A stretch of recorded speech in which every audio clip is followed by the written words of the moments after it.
Welcome to the Obesity Medicine Podcast with your host, Dr. Matea Rentia, board certified in internal medicine and obesity medicine. Here, we talk about a path to metabolic health, and we have real conversations about chronic weight management and living a full life. Just a reminder, I am a physician, but I'm not your physician. So everything that's on this podcast is for informational purposes, but please go talk to your doctor about what's right for you. There is no medical advice being given on this podcast.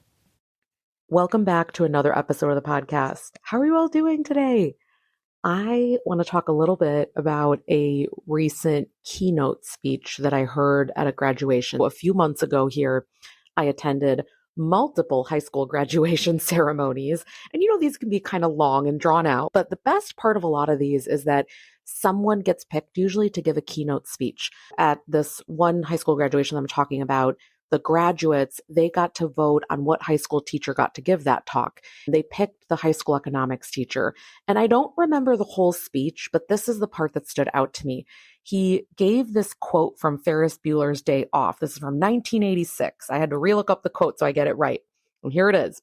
Life moves pretty fast. If you don't stop and look around once in a while, you could miss it. And basically the whole message that he gave is that it's likely not going to be the big things that you remember. He said, look, you're probably not even going to remember having sat in this, the graduation was in the gymnasium on the floor of the gym. You're likely not even going to remember being here, but it's going to be these small things where, you have a moment with a friend, an evening where you just took a moment out to do something. Okay, so as I'm hearing this, it really struck me. And then I got to thinking, because then they went through hundreds of graduates' names and I got time to think to myself. And I thought, if I had to give a keynote, what would I talk about? And I realized I would talk about consistency in life and how far that's going to get you, but not this being perfect version and having to get everything right.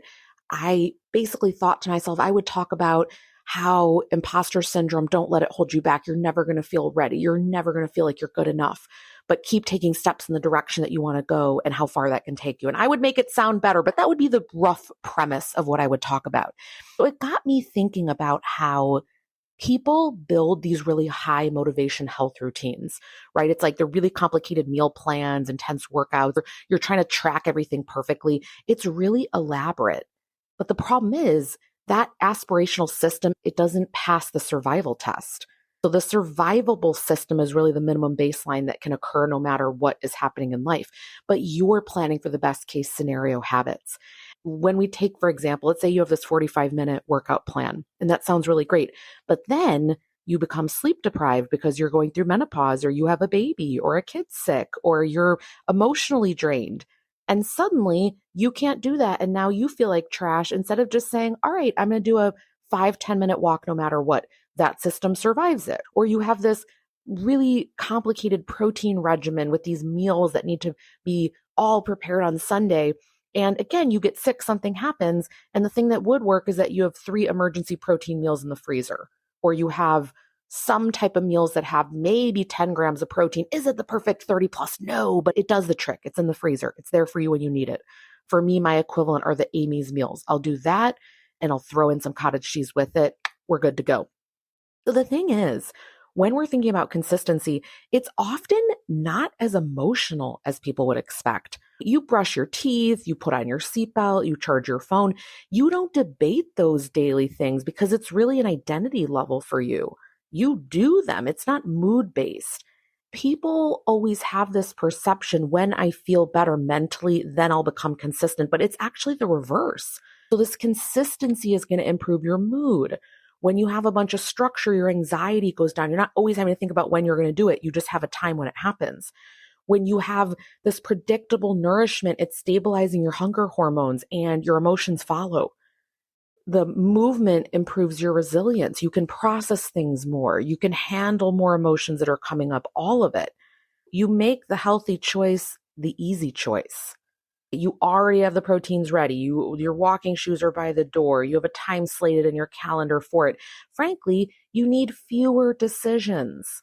We need to reduce that activation energy. If any of you have done science class and you see for a reaction to occur, there's this huge mountain that has to go up and then it goes down. But that initial energy to put that in, That's exhausting. I need you to do everything in the universe to decrease that activation energy. I saw a quote here online and it said, stick to the plan, not your mood. At first, I wanted to fight with this quote. I'm like, sometimes I want to feel bad. But the reality is, when you have a plan, you have to keep going on it, even if you don't feel good. Sometimes if you planned it with the realistic baseline minimum version of yourself, you still need to do it. Now, if you did it with perfectionistic self, of course you're going to abandon because you knew to begin with you had no confidence that you were going to do it. But if you really did something that's baseline minimum, you can execute on it. I want to give an example for myself over the summer, just because I always like to show you real life things. For me, I massively slow down my business in the summer. Now, I keep the same amount of patients and that's all stable, but you all know that there are different courses and programs and things that I'll do, or maybe I get interviewed for other people's podcasts, things like that. I basically do very little of that June, July, August, and then in December as well. Those are the 4 months out of the year. Now that might sound like a lot. You're thinking, oh my gosh, that's a third of the year when you think about 4 months out of 12. Well, guess what? Those other 8 months, I am working my rear off, like massive overtime all the time. And so I need those other times for recovery. I want to be the type of mom right now that at night plays soccer in the backyard with my kid, walks to the pond, picks up the sticks, has the energy to go to the park. That matters to me. So I will say no to some other things in order to make room for that over the summer. The point being this, I'm not setting a to-do list that is for perfectionistic Matea over the summer. I'm making it super realistic. Like right now when I'm recording this podcast, I know I have to get a few ahead because there's going to be times over the summer when my head won't be in the game. I'm not going to be in a great spot to record a podcast. So I'm going to make sure to get those ready. It's very simple things where my ability to be able to do it is very future proofed. I realize, all right, I have enough energy for patients, for taking care of those clinical things. And then after that, I scale back a lot of other things. So I want you to think about for yourself, when you look at the week, the month, the year, when you look at it, what could be realistic from you. Let's plan that bad mood days, low energy days, they're going to be normal, that you're going to have times of grief and stress and burnout and hormones affecting you that week and parenting out of control, work overwhelm, you having stress with family members, whatever the case might be, this is normal. The answer is not going to be perfection. The answer is that we design a life that still supports your health during imperfect seasons or times when you want to intentionally go slower. You cannot always be in these hypergrowth phases. There's a reason in the past when I've done a lot of 30-30 programs, when do we do them? January is when I typically did them, April and September. You can't constantly be pushing it. It's not normal, okay? So your future health, it's not built on your most motivated days. It's built on these really ordinary Tuesday nights when you didn't feel like doing it, but you did it anyway. You kept the tiny promise to yourself.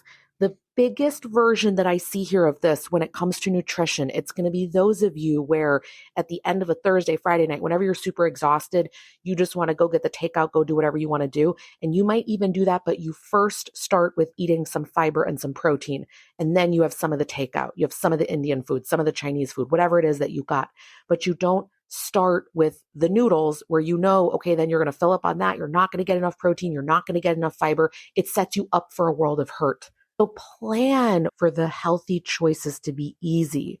The best health plan is not the most impressive one. It's the one you can really follow when life feels hard, heavy, like everything isn't kind of falling into place. Here's the one thing I want to leave you with today. Here's your homework. I want you to think about what are those things that keep not happening for you. You always let the strength training drop off. You don't meal prep on the Saturday or Sunday, whatever it is. Those systems we've got to change, because if it was easy enough, you would be doing it. And there's something about it. It's either a location of how it's happening, either your pain level's too high with it, either you don't have the knowledge. There is something happening there where we've got to crack the nut. And I want you to do some experimentation this summer on an easy level for what that could be for you. Because some of you, you're putting the bar too high. You're expecting yourself to feel good, to follow through all the way on all these things. You halfway following an easy plan is going to get you so much further than these complicated things that you abort. So I know we talk about this a lot on the podcast.